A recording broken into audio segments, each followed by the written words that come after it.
ዛሬ ግንቦት 25 አቤት አቤት አቤት! አደራ ይህንን ቪዲዮ ኮፒ ሊንክ ማድረግ እንዳይረሳ። ለብዙ ሰዎችም ተጠቅሞበታላችሁ፣ ታተርፉበታላችሁ።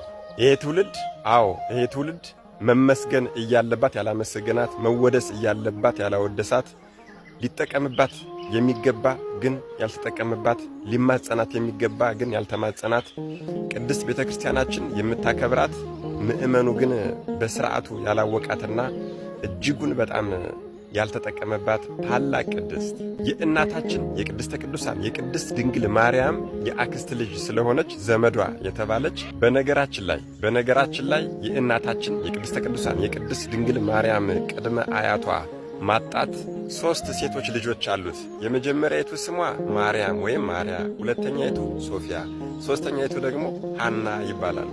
ልብ አድርጉ፣ እነዚህ 3ቱ እህትማማቾች ናቸው። አሁን ማርያም ወይም ደግሞ ማርያ እናታችን ቅድስት ሰሎሜን ወለደች። ሶፊያ የመጥምቀ መለኮት ቅዱስ ዮሐንስ እናት ቅድስት ኤልሳቤጥን ወለደች። ሶስተኛዋ ሐና ደግሞ እናታችን ቅድስተ ቅዱሳን ወላዲተ አምላክ ቅድስት ድንግል ማርያምን ወለደች። በዚህም የተነሳ እናታችን ቅድስት ኤልሳቤጥና ሰሎሜ የእመቤታችን የቅድስት ድንግል ማርያም ዘመዶች እንደሆኑ በዚህ እንረዳለን ማለት ነው። እሺ ወደ ቀደመ ነገራችን እንመለስና ጌታችን መድኃኔዓለም ኢየሱስ ክርስቶስ በመዋዕለ ስብከቱ 36ቱ ቅዱሳን አንስትን ሲመርጥ የመረጣት ከ36ቱ ቅዱሳን አንስትም የእርሷን ያክል ያገለገለ የሌለላት በጌታችን መዋዕለ ስብከት ጊዜ 3 ዓመት ከ6 ወር ቁጭ ብላ እግሩ ስር የተማረች ምን ይሄ ብቻ ትንሣኤውን ከሐዋርያት ቀድማ ከቅዱሳን አንስት ጋር አብራ የተመለከተች ጌታችንና አምላካችን ኢየሱስ ክርስቶስን ከጽንሰቱ ጀምሮ እስከ እርገቱ ድረስ ያገለገለች ከእርገቱም በኋላ በበዓለ 50 መንፈስ ቅዱስ ወርዶላት ወንጌልን የሰበከች በዚህም የተነሳ ከአይሁዳውያን ብዙ ትችትና ሽሙጥን ለጌታ ስትል የተቀበለች እጅግ በጣም የሚገርመው የጌታችን ልደት ጊዜ በቤተልሔም አብራ ነበረች። በዚያም የእናታችን የቅድስተ ቅዱሳን የቅድስት ድንግል ማርያም ጌታችን ኢየሱስ ክርስቶስን መውለድ እንደ ሌሎች ሴቶች መስሏት እሷን ሄዳ ብትዳስሳት እጇ በእሳት ተቃጥሏል። በዚህም ሰዓት ምሕረትን ለምና ጌታችንን ደግሞ ሂዳ ብትነካው ወዲያው እጇ ድኖላት ምሕረት ወርዶላታል። ከዚህም በኋላ እናታችን ቅድስተ ቅዱሳን ቅድስት ድንግል ማርያም ጌታን ይዛ ስደት ስትወጣ በአንቺ የደረሰ በእኔም ይድረስ፣ አንቺን የሚያገኝሽ በሙሉ እኔን ያገኘኝ ብላ አብራ ተሰዳለች።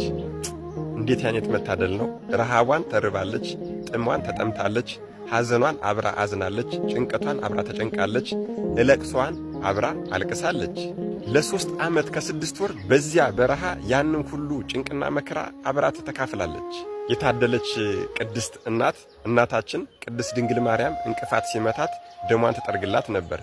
እሾህ ሲወጋት እግሯን እሾሁን ታወጣላት ነበር።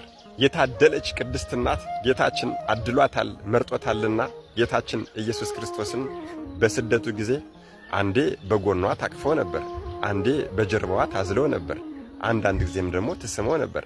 ገላውንም ታጥቦ ነበር፣ ትንከባከበው ነበር፣ ታበላው ታጠጣው ነበር። እንዴት ያለ መታደል ነው! ቅዱሳን መላእክት እንኳን ፊታቸውን ሸፍነው የሚጠጉትን እርሱን መለኮትን ማቀፍ፣ መለኮትን ማዘል፣ መለኮትን መሳም እንዴት ያለ የሚደንቅ ነገር ነው! ለዚች ለቅድስት እናታችን አንክሮ ምስጋና በጸጋ ይገባታል።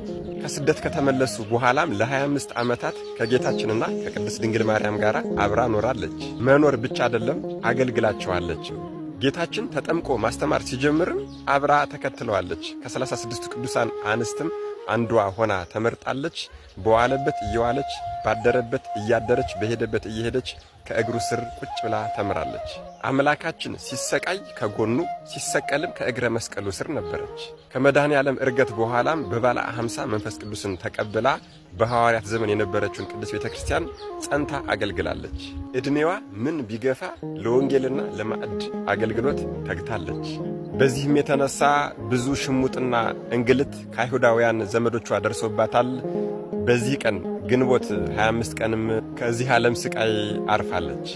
ይህች የከበረችና የተቀደሰች እናታችን የእናታችን የቅድስት ድንግል ማርያም የአክስት ልጅ ወይም ደግሞ የእናታችን የቅድስት ድንግል ማርያም እህትና የእርሷ እናት እህትማማች የሆኑላት የአረጋዊው ዮሴፍ የእመቤታችን የቅድስት ድንግል ማርያም እጮኛ ጠባቂ የተባለው የአረጋዊ ዮሴፍ ልጅ እናታችን ቅድስት ሰሎሜ ዛሬ ግንቦት 25 የዕረፍት በዓሏ ነው። መድኃኔዓለም ኢየሱስ ክርስቶስ ከታላቋ እናታችን ከቅድስት ሰሎሜ ረድኤት፣ በረከት፣ ምልጃ፣ ፍቅር፣ ጽናትን ያድለን። አሜን። ይቆየን።